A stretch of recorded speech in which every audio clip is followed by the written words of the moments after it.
Assalamualaikum warahmatullahi wabarakatuh. Perkenalkan, nama saya Muhammad Lutfi Zulfikar. Saya bertugas di SMAN 1 Surade. Kebetulan mengampu mata pelajaran sosiologi di kelas 12 pada semester ganjil ini.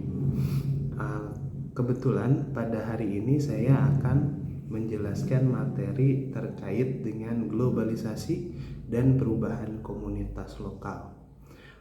Tujuan dari pembelajaran ini yaitu dari mulai memahami globalisasi dan dampaknya, mengidentifikasi berbagai permasalahan yang timbul, menjelaskan globalisasi dan ketimpangan yang terjadi, dan yang terakhir adalah bagaimana strateginya untuk mengatasi ketimpangan dan globalisasi ini. Sebelum kepada aspek yang lebih dalam lagi, saya akan jelaskan terlebih dahulu terkait dengan globalisasi itu sendiri. Apa sih yang dimaksud dengan globalisasi? Banyak pakar, banyak tokoh yang menyampaikan arti dari globalisasi itu sendiri. Tapi pada dasarnya sebetulnya sangat banyak pengertiannya dari globalisasi ini. Tapi kita artikan saja mungkin sebuah ketergantungan antar masyarakat dunia dalam hal budaya, ekonomi, dan interaksi tanpa dihalangi oleh batas negara atau geografi. Jadi dalam hal ini batas negara, geografi, ruang, dan waktu itu seakan hanya hiasan, tapi bisa ditembus oleh yang namanya globalisasi. Bagaimana, apa yang dimaksud dengan tanpa batas dan tidak dihalangi ruang dan waktu itu?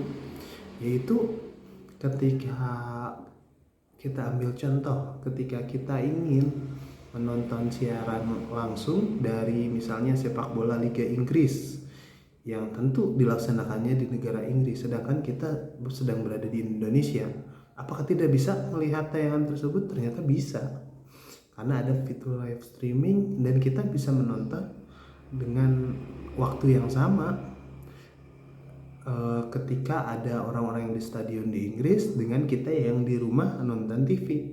Bisa di waktu yang sama, bisa di lingkungan yang sama, dan kita tidak tertinggal sama sekali, bahkan 1 detik pun. Kemudian contoh lainnya, misalnya ada banyak rilis video yang perempuan mungkin suka nonton drama Korea, itu kita bisa nonton tepat waktu ketika rilis dengan orang-orang yang ada di Korea Selatan itu sendiri. Bahkan kenapa demikian? Karena tadi konsep ruang dan waktu sudah mulai diperkecil, bahkan dihilangkan ketika ada konsep globalisasi ini sendiri. Dari contoh yang tadi, kita bisa mengambil 4 sifat atau karakteristik dari globalisasi itu sendiri. Yang pertama yang sudah saya tekankan tadi, yaitu konsep ruang dan waktu akan berubah. Kita tidak akan mempermasalahkan lagi rumah kita di mana, tinggal kita di negara mana, bangsa apa kita, tapi kita bisa berkompetisi secara luas, seluas-luasnya dengan masyarakat global. Yang kedua, pasar dan produksi ekonomi di negara-negara yang berbeda menjadi saling bergantung. Ketika Indonesia mungkin sangat bergantung dengan otomotif dari Jepang, sedangkan masyarakat di Jepang butuh sumber daya dari kita juga, sumber daya alam dari kita yang katanya kaya. Nah, itu mungkin yang akan menjadi silih bergantung dan saling mengandalkan satu negara dengan negara lainnya. Yang ketiga, peningkatan interaksi kultural melalui perkembangan kultural itu, yaitu budaya yang akan semakin cepat, khususnya seiring dengan perkembangan media massa dan media sosial.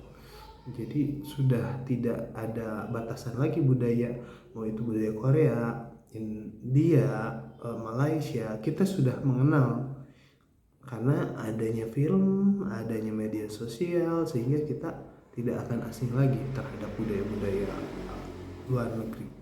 Dan yang keempat adalah meningkatnya masalah bersama. Setiap masalah akan terjadi jika setiap negara memiliki masalah yang sama.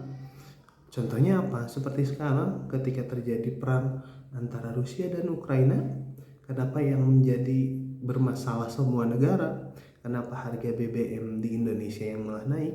Karena ternyata satu atau dua negara yang berkonflik, sedangkan kita tergantung dengan pasokan minyak dari negara tersebut, semua negara akan terkena imbasnya. Mungkin sekian saja yang bisa saya sampaikan. Kurang lebihnya mohon maaf. Billahi taufiq wal hidayah. Wassalamualaikum warahmatullahi wabarakatuh.